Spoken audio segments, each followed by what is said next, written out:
principalmente eu estou falando para pai e mãe. E algumas vezes eu já ouvi uma certa colocação: ah, mas o quarto é dele. Não, a casa é nossa e o quarto faz parte da casa. E se eu quero cuidar do meu filho, da minha filha nessa situação, eu vou ter que ser atrevido. Eu tenho que buscar. Eu tenho que estar atento e oferecer a melhor situação possível. O que é que eu posso encontrar no quarto? Eu posso encontrar droga, mas eu posso encontrar também coisas que me façam pensar na droga, né? Que a droga esteja ali. Lembrar que as drogas, né, elas são muito diferentes, podem ser comprimidos, podem ser cigarro, pode ser o pó, a pedra, né? Verá que é uma pedra, né? Parece uma pedra mal montada, a gente vê que ela é quimicamente, tem vários comprimidos, tem gente viciado em xarope, né? Você pode encontrar vidros de remédio, caixas de medicamentos, que são outros tipos de dependência química. Mas, no caso de não encontrar isso, você pode encontrar papel para enrolar cigarro, você pode encontrar pedaços de vidros, de espelhos, que são usados para colocar a cocaína, para preparar as carreirinhas para cheirar. Eu posso encontrar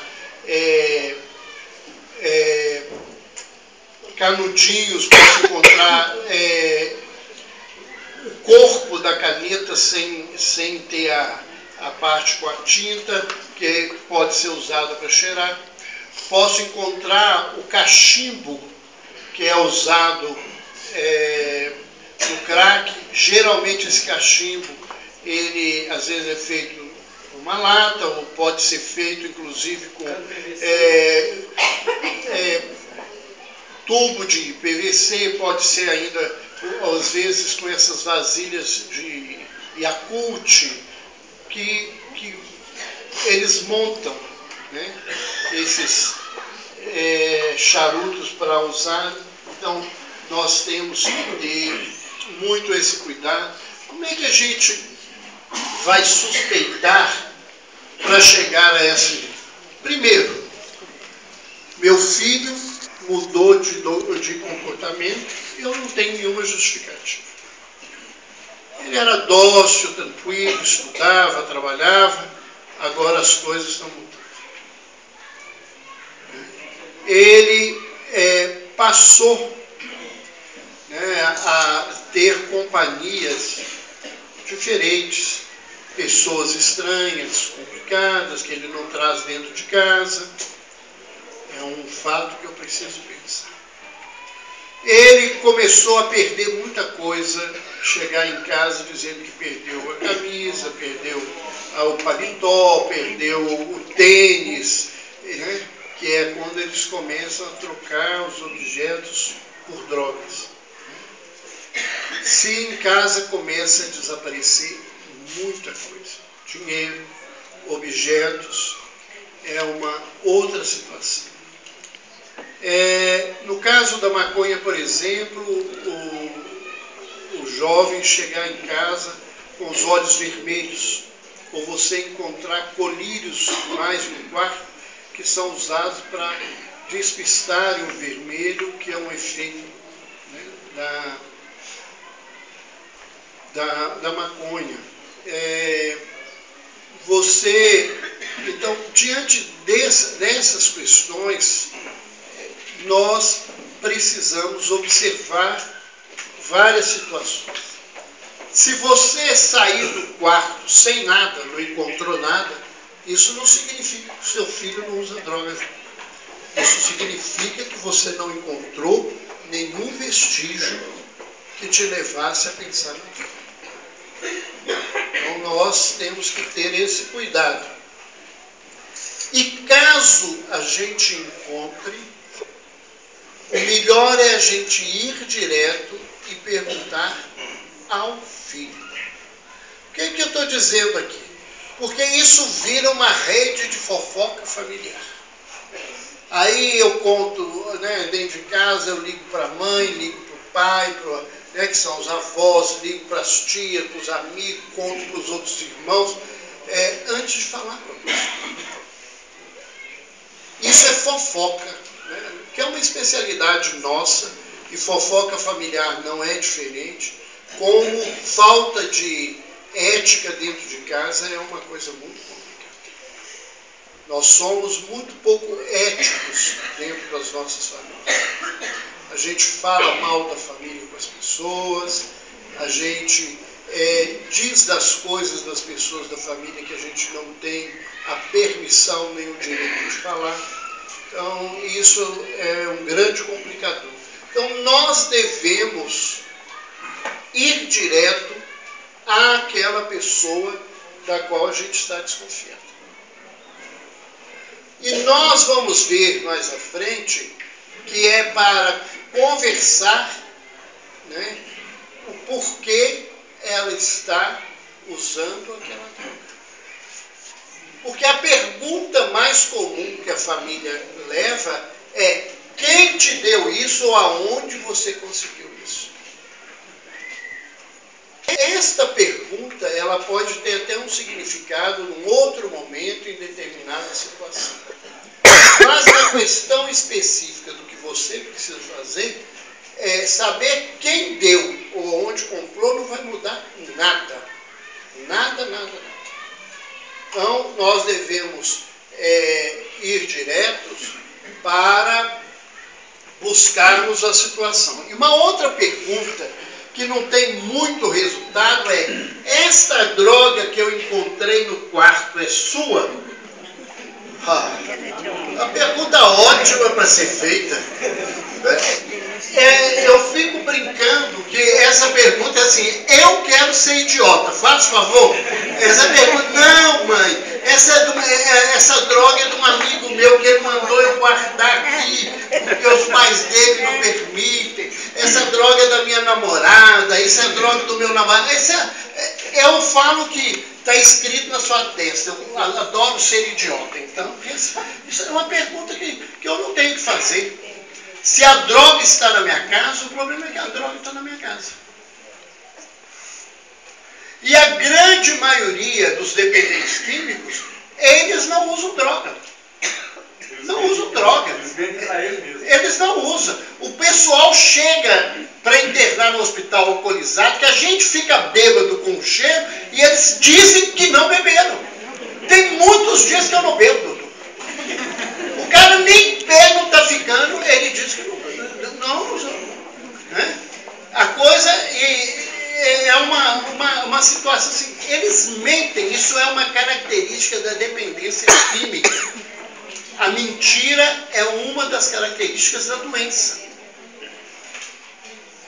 Não é porque o dependente químico é mau caráter. A doença leva ele a mentir. Então, você querer perguntar se é dele, né? Ou vou lá e pergunto ao filho assim: você usa droga? Ele não vai, na grande maioria das vezes, não vai te responder essa pergunta. Uma situação importante é: e se eu recebo uma denúncia anônima? Se alguém me liga para avisar que um filho meu, que o marido, que a esposa, que alguém está usando droga, como é que eu reajo? Porque as pessoas falam assim: ele denunciou anonimamente. Coisa anônima é porque mentira, é falsa. Às vezes não é.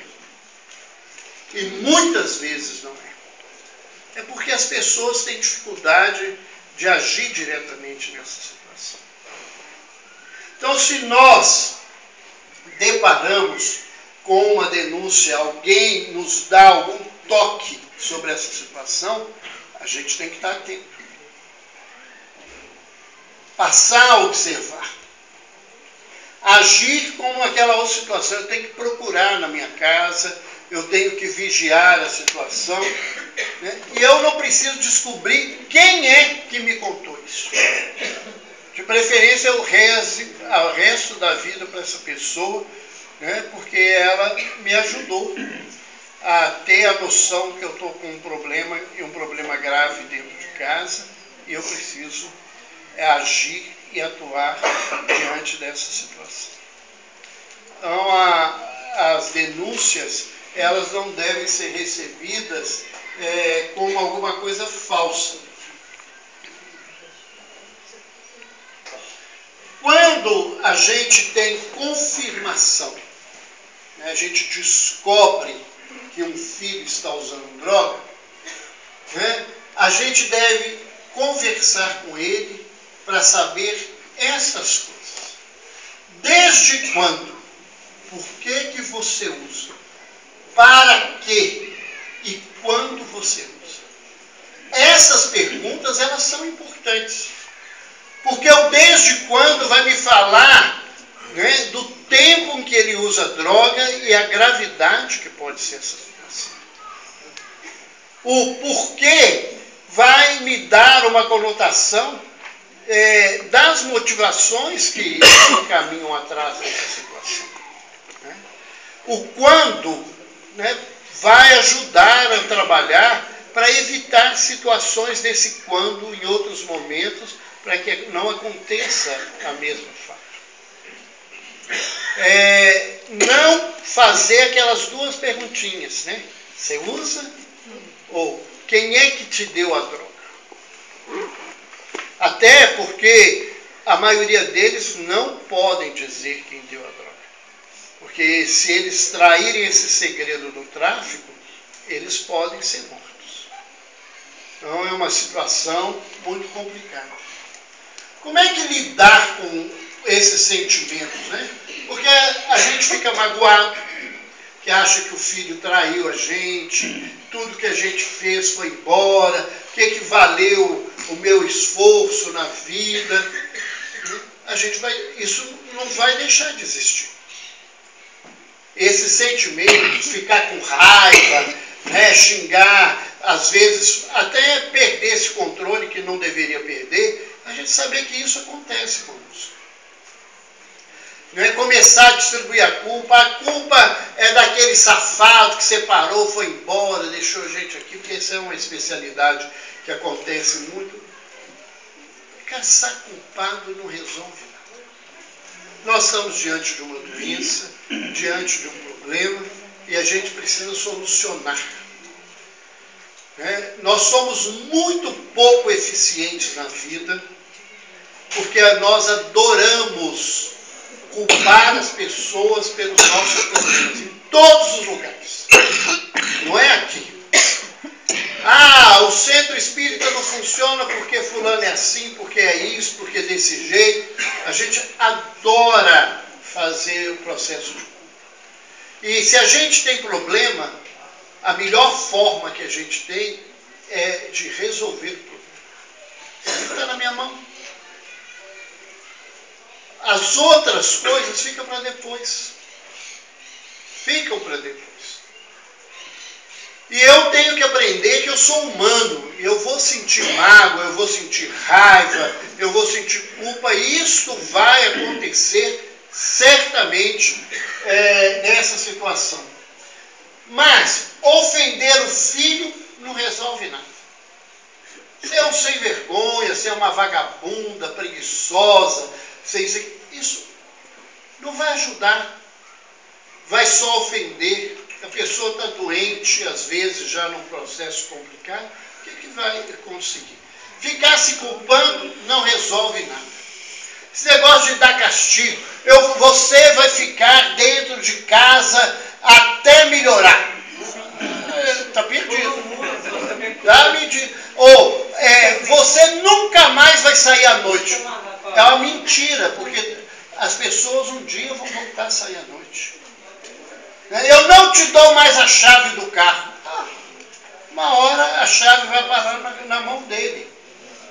Então nós temos que ter muito cuidado, porque pai e mãe arrumam os castigos assim e não vão resolver nada.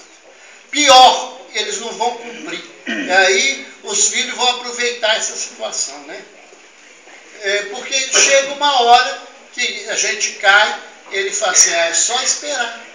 Outro dia uma paciente minha virou para mim, os pais chegaram em casa e encontraram ela no quarto com o namorado, que é uma coisa que às vezes acontece, e deram um castigão para ela, né? E eu virei e falei assim, está vendo o resultado? Ela virou para mim e falou assim, azar. Daqui uns dias esquece, eu posso continuar minha vida. Esse é o problema, porque eles não cumprem. Eles não cumprem. Então ela sabe que eles não cumprem. Que eles fazem esses castigos, que eu fazer um castigo, você nunca mais vai sair de dentro de casa. Nem se me der castigo, você nunca mais vai comer, eu vou continuar gordo, porque eu vou comer na vida. Vamos separar das más companhias.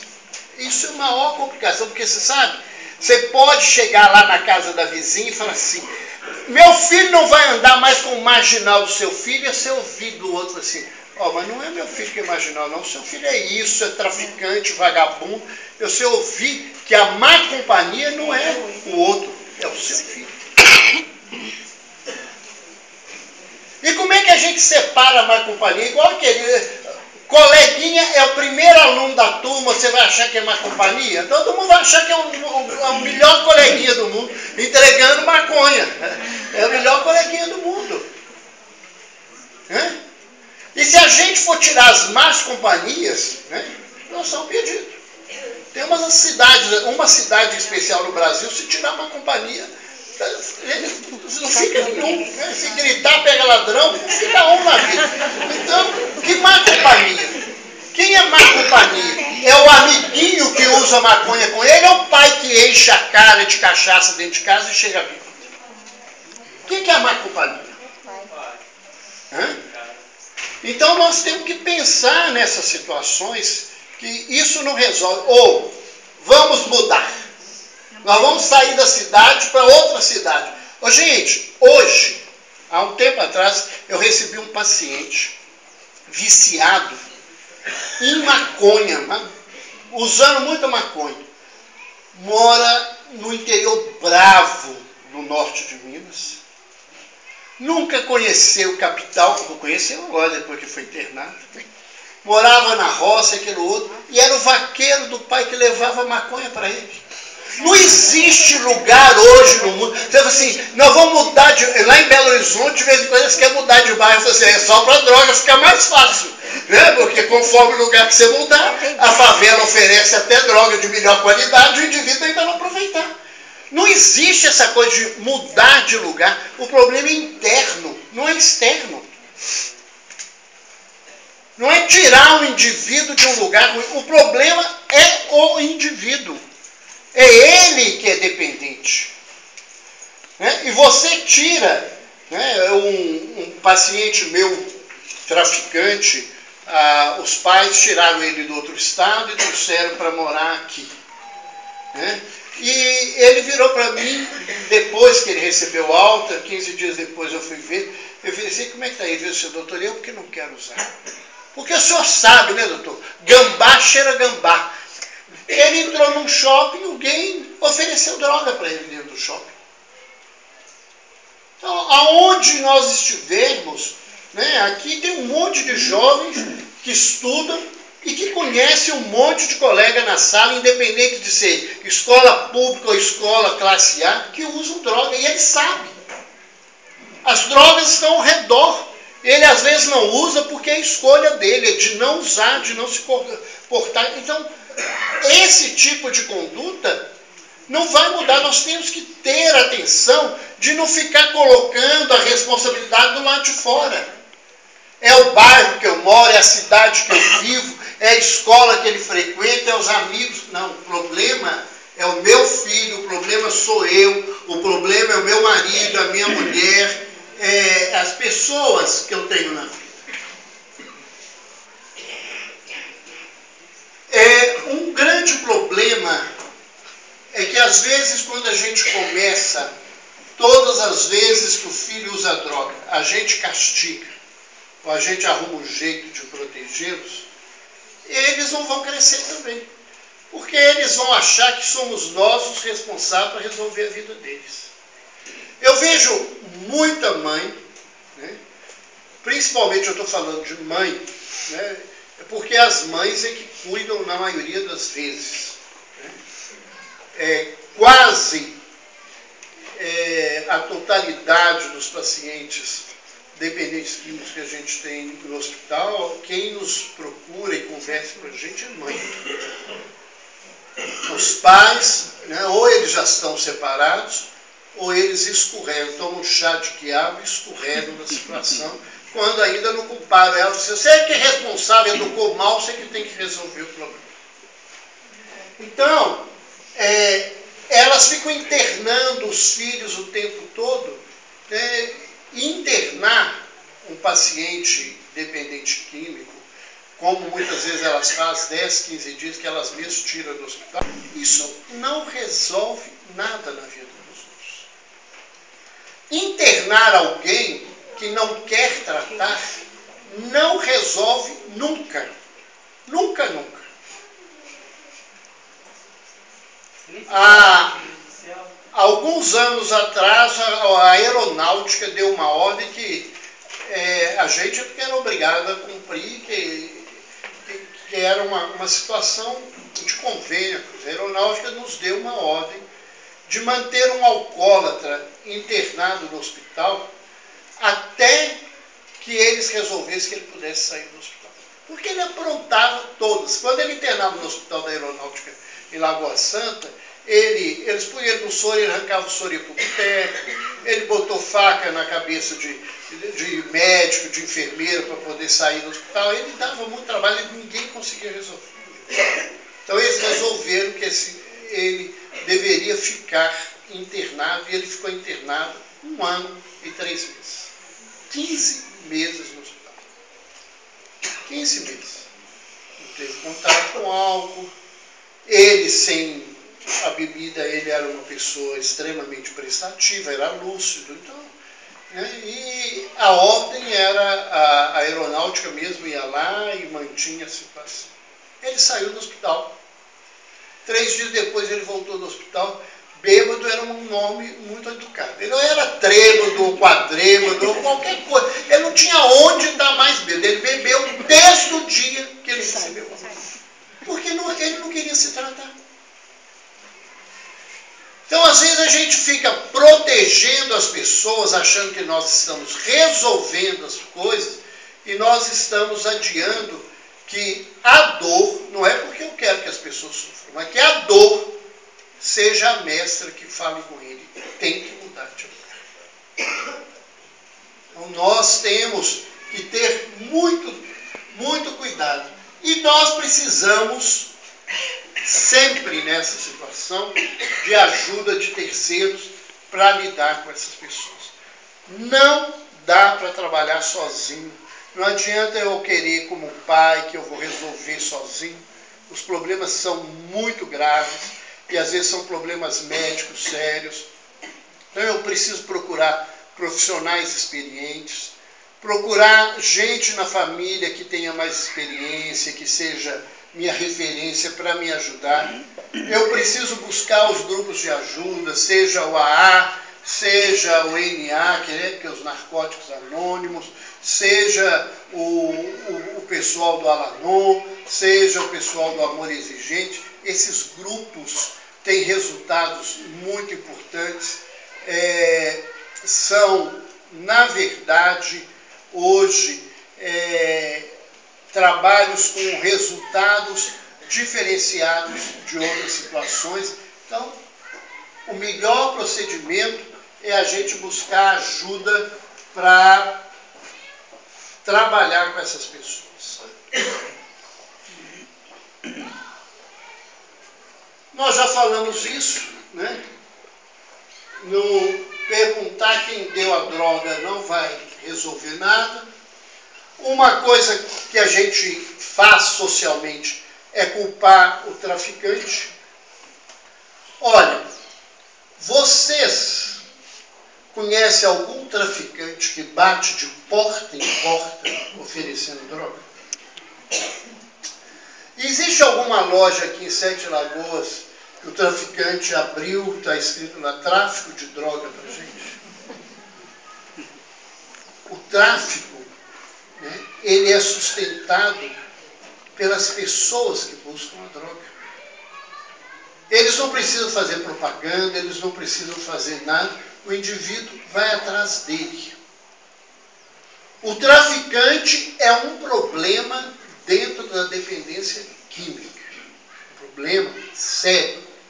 Mas ele não é o culpado da dependência química. A dependência química é uma doença do indivíduo e é um problema moral, espiritual da criatura que não dá conta de lidar com a sua vida e busca caminhos mais fáceis, onde ela acha que vai encontrar o prazer, a alegria, vai encontrar aquilo que a gente precisa encontrar em Deus e em nós. Então, culpar o traficante é uma bobagem. E pior, a gente culpa traficante pobre, né? Porque o pessoal que está na favela, eles são só os laranjas dos traficantes. O tráfico é muito maior do que a gente imagina. Muito mais complicado. E a turma da favela só mantém o tráfico porque a turma que mora do outro lado da avenida da favela sustenta o tráfico. Então, quando eu culpo o fornecedor, eu inocento o consumidor. E aqui eu não estou falando de criminalização, não estou falando de prender, não prender. Porque às vezes a gente fala isso, o pessoal caminha para essa situação. Não é isso que eu estou dizendo, não. É que quando eu coloco a culpa em quem oferece a droga, eu estou colocando aquele que consome a droga como uma vítima. E ele não tem que resolver, o problema é dele.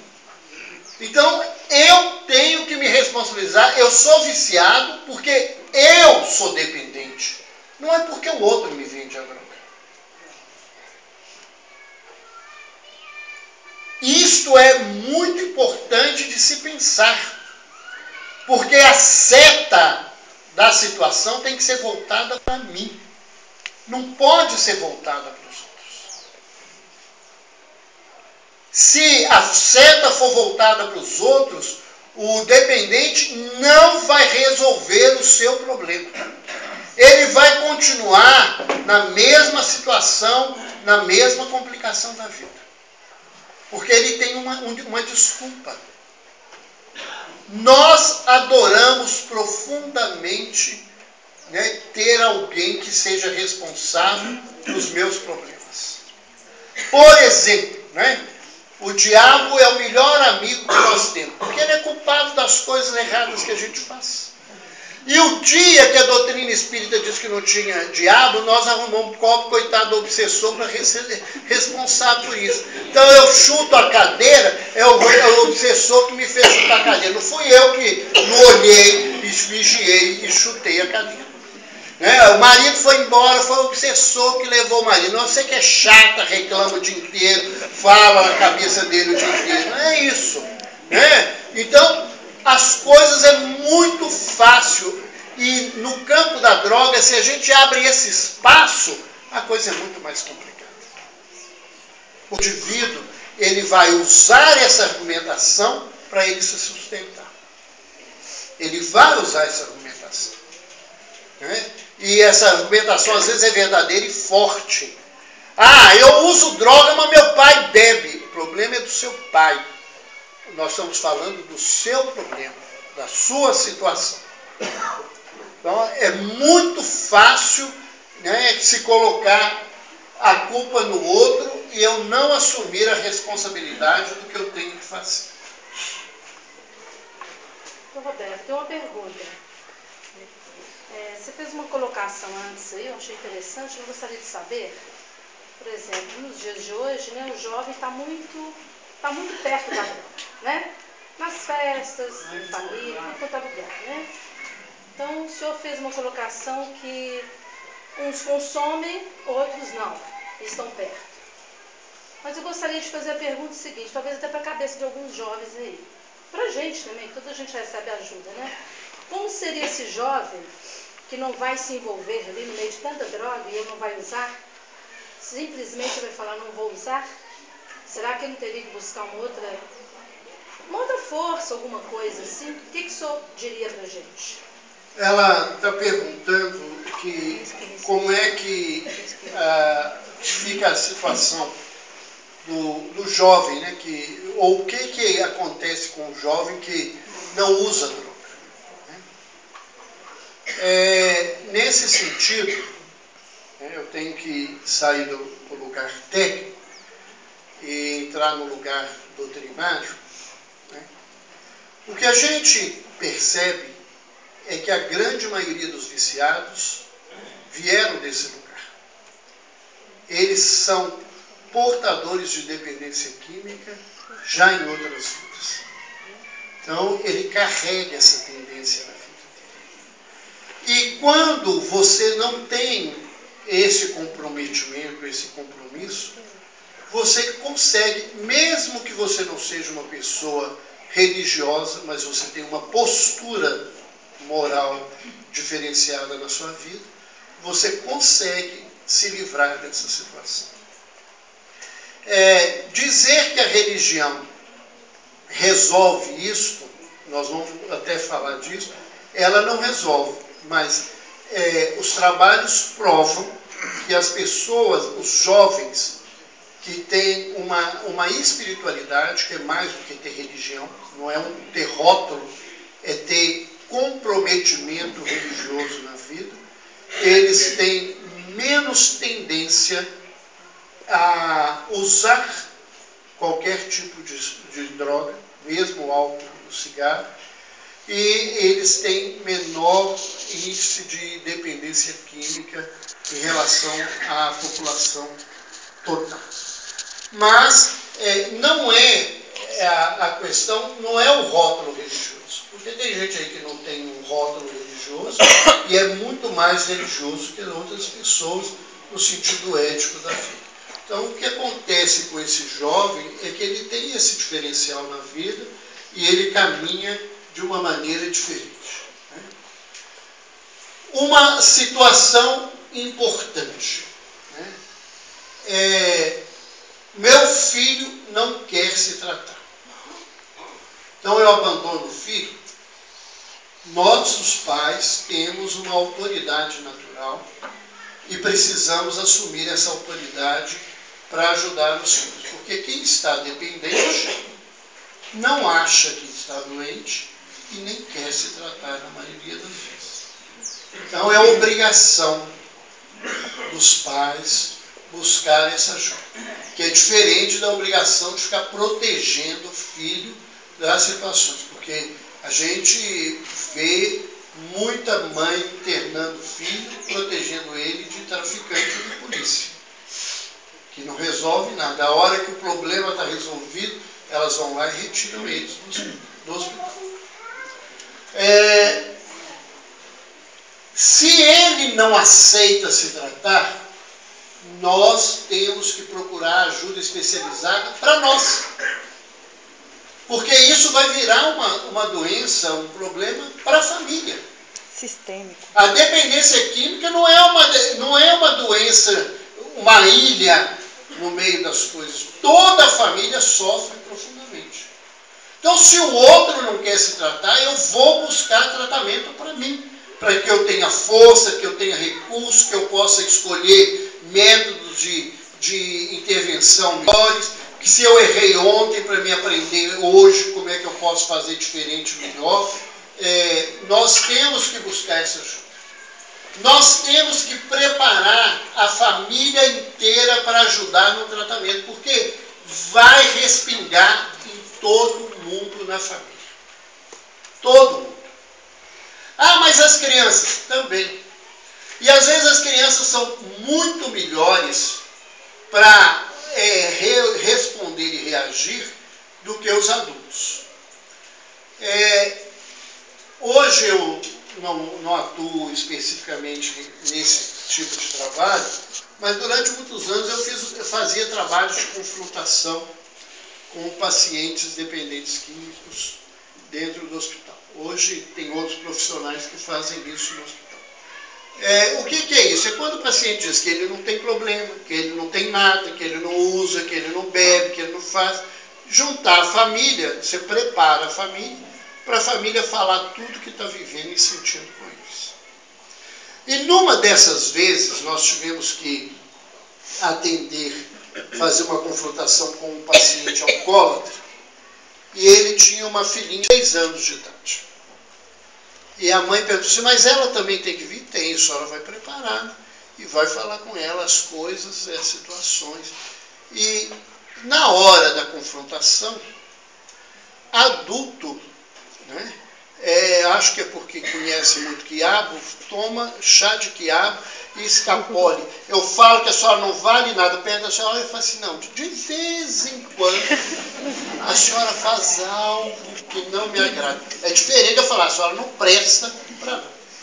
Então, a família começou essa historinha de cada um, a mulher, a mãe dele, a filha mais velha, o filho do meio, e foi caminhando, né? E aí, nós viramos para a menina de 6 anos, você falou assim, você quer falar alguma coisa? E eu vou repetir as palavras que ela falou assim, ô pai, eu não quero que você volte para minha casa, porque eu tenho muita vergonha de você. Outro dia, eu estava com a minha coleguinha lá, você saiu do quarto, assim mesmo, com o pinto para fora para fazer xixi com porta aberta. Eu não quero que você volte na casa. Nesse momento, esse homem começou a chorar. Foi a única pessoa que confrontou ele, porque ela falou o que ela estava sentindo.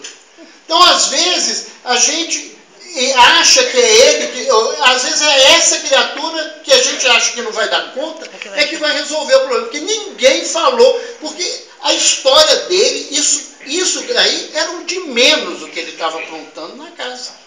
Agora, para ela foi muito dolorido, porque a coleguinha chegou na escola e contou para os coleguinhas que tinha visto o pai daquele jeito, o pai da coleguinha. Então, ela chorou muito, ela não queria voltar à escola. Foi uma situação muito complicada. Então, nós temos que preparar todo mundo da família, porque vai respingar em todo mundo. Vai respingar. Uma hora, ele vai roubar a roupa da irmã.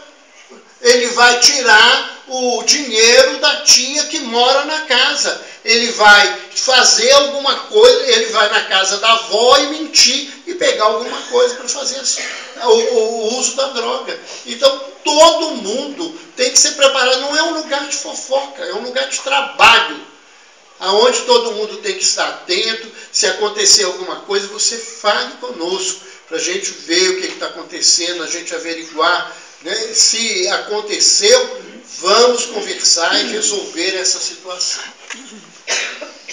E se a gente encontra ele drogado, chapado, né, ou bêbado, conversar, mas de preferência, hoje ainda mais que tem celular sobrando, vamos filmar, porque ele, depois amanhã ele vê do jeitinho que ele estava lá, né, vestido de Olivia Palito, fazendo o showzinho dele, e depois tem vergonha das coisas que ele fez. Porque ele fala assim, não aconteceu isso é você que está inventando, porque eles fazem muito. Estou inventando, olha aqui. É um confrontamento. Olha como você estava e o que você fez. Então essa é uma forma que nós temos que agir, né? E alguém pode pensar assim, mas isso é muito duro. Se a gente for de coração mole, a gente não vai resolver nada, não. Outra situação complicada é filho e filha que anda com amigo que é viciado em droga, que usa droga. A gente deixa com ele andando com amigo, pergunta para que a gente vai ter amigo que é viciado em droga? E até onde você queira me dizer ou não, a grande maioria das pessoas atendem o ditado. Me diga com quem andas, eu direi quem és. Então, eu como pai, com como mãe, como responsável, eu tenho o direito de falar que eu não quero que ele ande com fulano. Que eu não concordo. Porque é um caminho complicado. É uma situação difícil. Né? E o indivíduo ainda pode entrar numa situação policial, judicial, que às vezes, mesmo ele só estando ali como amigo, até ele provar, né, que o focinho de porco não é tomada ou tomada não é focinho de porco, ele está já no xilindró respondendo as coisas. Nós temos que, né, às vezes, ajudar esses jovens e nos propor ajudar os pais dos amigos dos nossos que estão envolvidos nessa situação. Dentro da visão que nós temos, o trabalho para a droga, ele tem que ser um trabalho da comunidade. Todas as pessoas precisam se propor a fazer coisas positivas para mudar a situação. Nós não temos que achar que eu tenho que cuidar só do meu filho, porque hoje cuidar só do nosso filho está sendo pouco. Né? Porque as pessoas estão ao nosso redor e o mundo tem cada vez mais essa presença da droga e a gente tem que trabalhar de maneira diferente. Namorados. Namorada e namorado que usa droga. Nesse caso aqui, há uma situação. As mulheres correm mais risco que os homens. As mulheres, elas foram criadas acreditando que vão ser salvadoras da pátria. Né? Elas são a solução do mundo. Se elas botar os filhos no colo, elas resolvem tudo. Então, elas vão mudar o indivíduo. Doutor, eu não aguento mais ele, que eu vou separar dele, porque ele bebe, eu não aguento gente que bebe. No dia que a senhora casou, ele bebia muito. Por que a senhora casou com ele? Porque eu achei que casar ele ia mudar. Eu falei assim, se casamento mudasse bêbado, eu ia fazer eles casarem todos os dias para ver se resolvia o problema. É fantasia. E as mulheres entram no vício mais do que os rapazes. Os rapazes, quando descobrem que a namorada, a noiva, está indo para um buraco, eles arrumam um jeito de ir embora. É uma especialidade de homem, né? Eles não querem nenhum problema, eles escapolam de todos. Não seria esse diferente na vida. Eu não quero um problema na situação. Mas essa coisa da namorada, não, eu estou com ele, vou ajudá-lo, na maioria das vezes ela dá a mão e afoga os pés.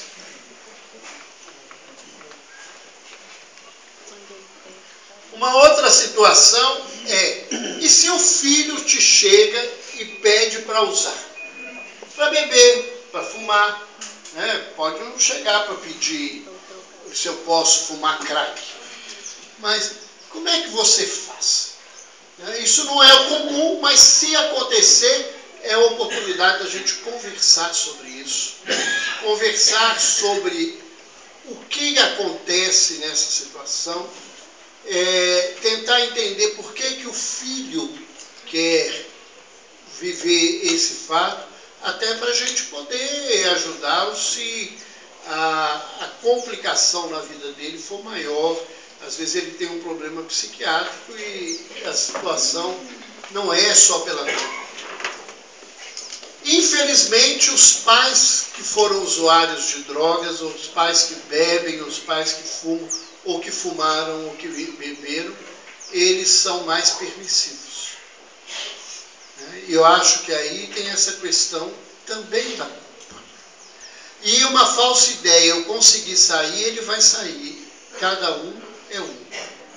E eu não posso comparar a minha situação com a situação do outro que está ao meu lado.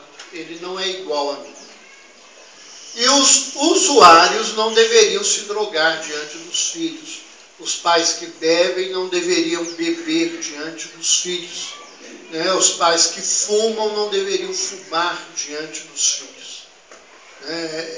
Já é uma situação de diferenciar o comportamento, diferenciar toda a conduta nesse caso.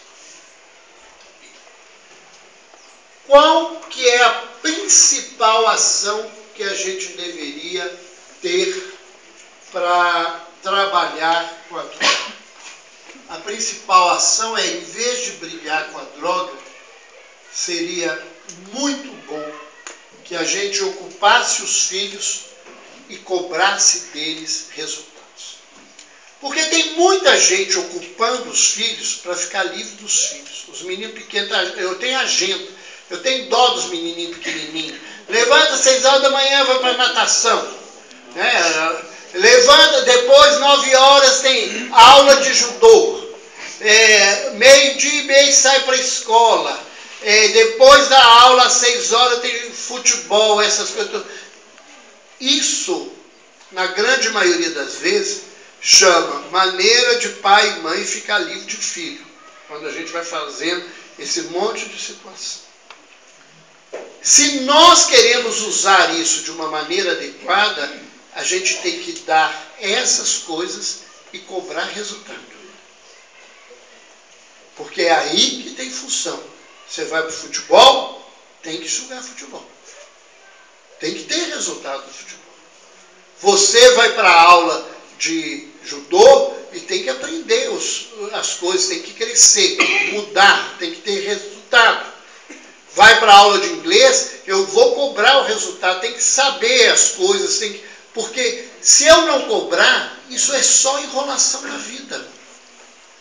Essas coisas, ocupação na vida, com responsabilidade, com resultado, é a principal ação que nós temos no sentido prático de ajudar os filhos a saírem desse lugar. Nós vamos falar a partir de agora muito de prevenção, porque o único grande resultado que se tem é quando a gente consegue prevenir. Porque depois que usa, depois que entra, nós começamos a ter as nossas dificuldades e as nossas lutas maiores. Então a gente tem que ter prevenção. E uma das grandes prevenções é colocar as pessoas para trabalharem, produzirem e serem responsáveis pelo que elas fazem. O filho tem que arrumar a cama e tem que arrumar a cama. E se ele não arrumar a cama, ele tem que ter uma punição.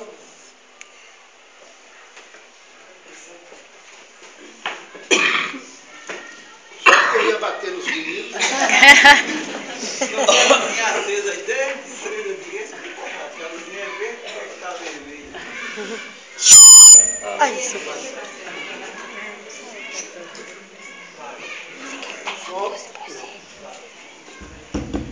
Só porque eu ia dar uma surrinha no menino, eles proibiram, não. Tem que dar alguma punição, não é bater, tem que ter castigo. E castigo tem que ser castigo que a pessoa pode cumprir. Porque você dá castigo, você nunca mais vai comer, vai morrer. Dá castigo, nunca mais vai sair à noite. Não é verdade, o menino vai sair à noite. Você não vai brincar na rua mais. Não é esse castigo.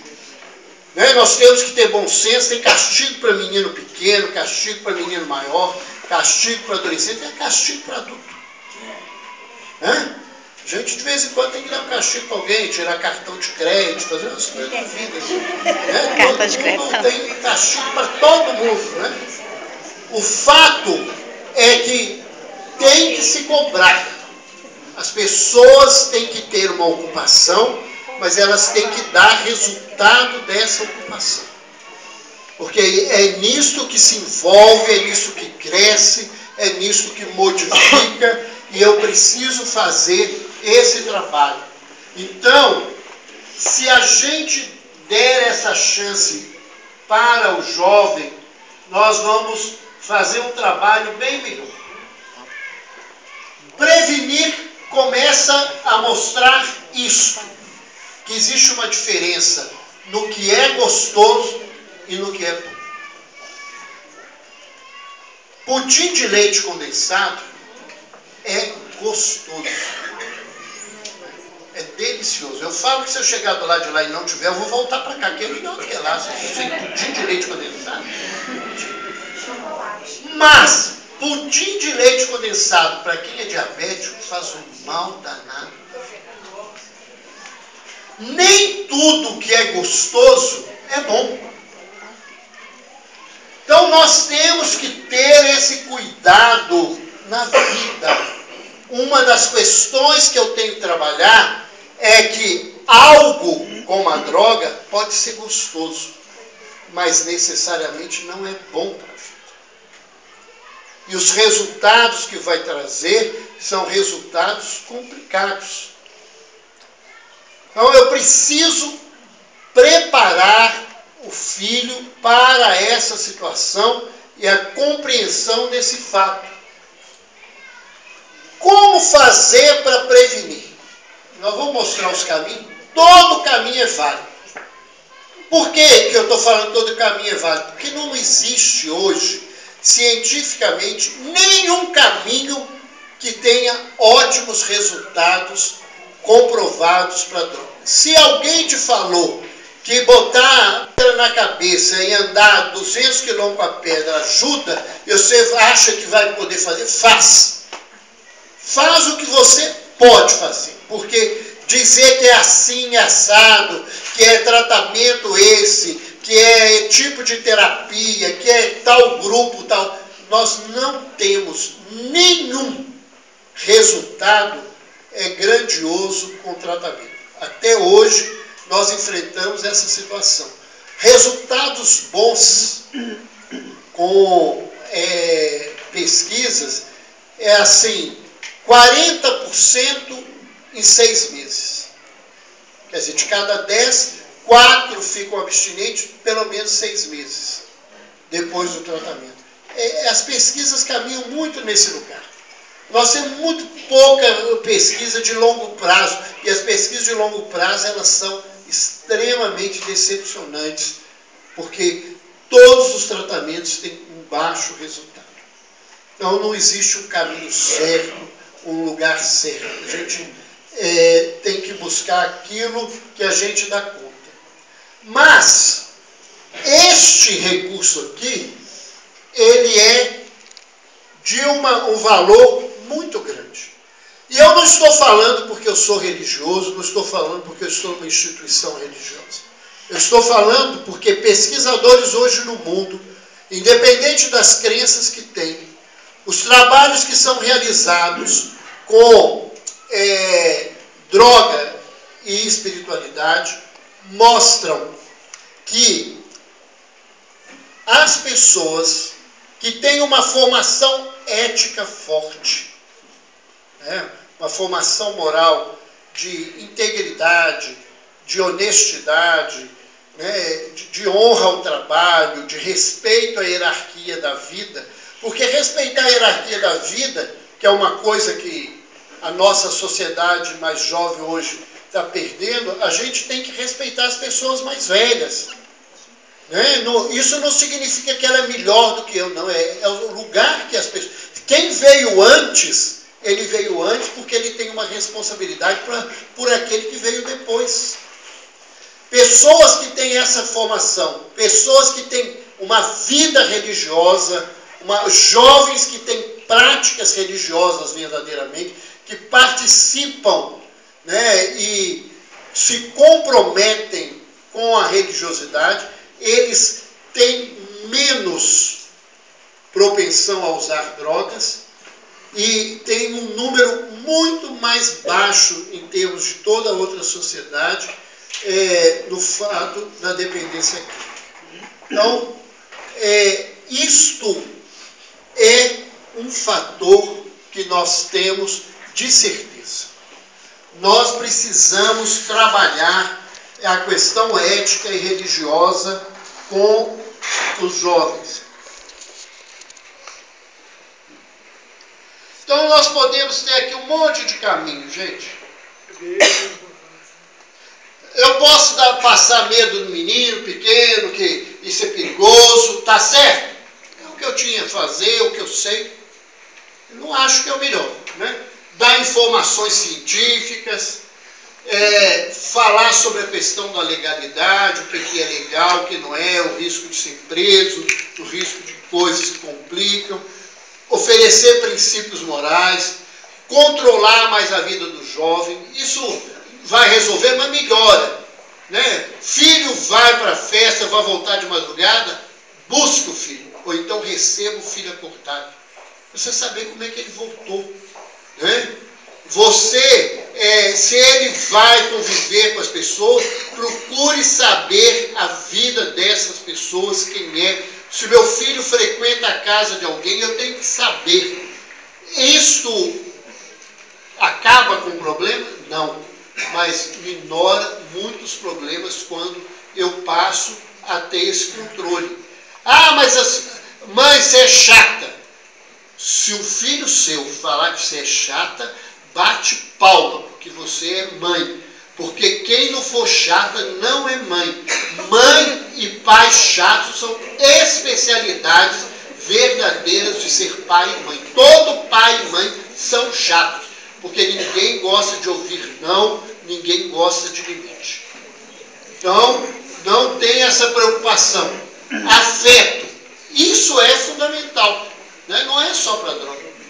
Mas se a gente for afetuoso, se a gente for amigo, se tivermos do lado, isso vai ser mais importante. Estimular a autoestima dos filhos, né, para que eles se sintam valorizados, mostrar as coisas boas, estimular o que ele faz de bom. Esporte ajuda muito. Mas tem muita gente aí no esporte aprontando, que todo mundo sabe, mas isto é um meio e uma ajuda. E a religiosidade é um outro caminho, e um caminho importante dentro dessa perspectiva. Como é que nós vamos falar das drogas?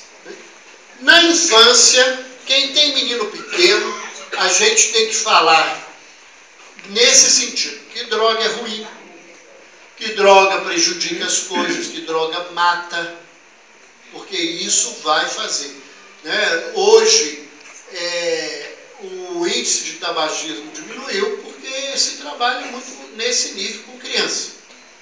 Na puberdade, é importante a participação da escola e dos pais, e a gente aproveitar toda a oportunidade, história da novela, filme, propaganda, notícia, conversa que veio, assunto que apareceu, a gente aproveitar para falar, para esclarecer e ajudar.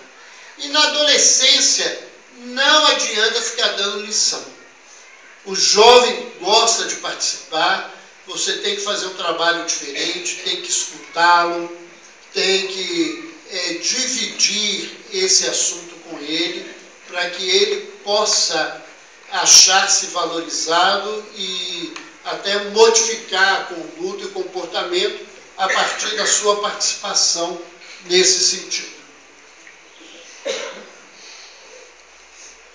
Então, nós vamos caminhando para o final e lembrar que as nossas atitudes devem passar, primeiro, por uma educação que se baseie em coerência. Como é que eu falo para o meu filho não beber se eu beber? Essa educação ela tem que ser baseada em constância. O que é não, o que é sim, é sim. Porque se hoje é não e amanhã é sim, não vai valer nada. Então a gente tem que ter constância daquilo que a gente acredita. Né? E a educação ela tem que ter uma consequência a partir da atitude dos pais. Pais que têm comportamentos morais e atitudes mais nobres, eles têm tendências a terem famílias com melhores atitudes e melhores situações. Porque este é o verdadeiro processo de educação. A criança tem que aprender, e o jovem tem que receber essa informação sempre, que família vem em primeiro lugar. nós estamos perdendo o valor da família. Né? E os filhos precisam receber informações e ter noção de que a família é o núcleo mais importante da nossa vida. Porque a família